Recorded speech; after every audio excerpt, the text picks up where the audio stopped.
राष्ट्रीय जगत vision news में आपका स्वागत है। मैं हूं आपके साथ मीना। राजधानी रायपुर के कुशाभाऊ ठाकरे पत्रकारिता विश्वविद्यालय में अतिथि शिक्षक विज्ञापन भर्ती को लेकर विवाद बढ़ता ही जा रहा है।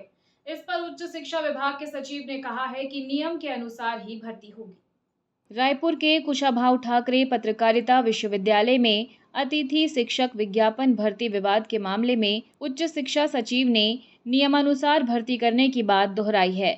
दरअसल कुशाभाऊ ठाकरे पत्रकारिता विश्वविद्यालय प्रबंधन ने पिछले दिनों अतिथि शिक्षकों की भर्ती का विज्ञापन जारी किया था। इस विज्ञापन में वर्तमान में पढ़ा रहे शिक्षकों को रिक्त बोलकर आवेदन मंगाए गए हैं। वर्तमान में पढ़ा रहे शिक्षकों को प्रोसेस से गुजरने के लिए कहा जा रहा है, लेकिन अतिथि शिक्षकों ने वरीयता देने और बिना प्रोसेस के नियुक्ति देने की मांग की है।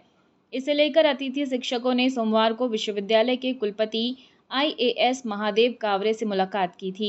अतिथि शिक्षकों ने कुलपति से मुलाकात करके 6 सूत्रीय मांग रखी है। कुलपति ने भी अतिथि शिक्षकों से मुलाकात करने के बाद प्रोसेस से आने की सलाह दी थी। अतिथि शिक्षकों ने अपनी मांग पत्र में 9 साल से पढ़ाने की बात लिखी है।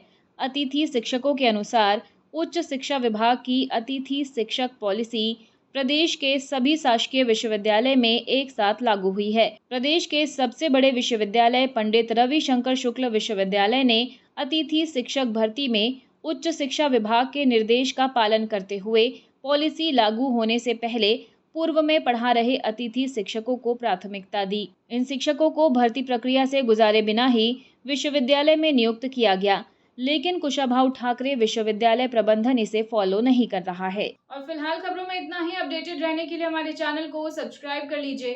नई खबरों के नोटिफिकेशन के लिए बेल आइकन जरूर दबाइए। नमस्कार।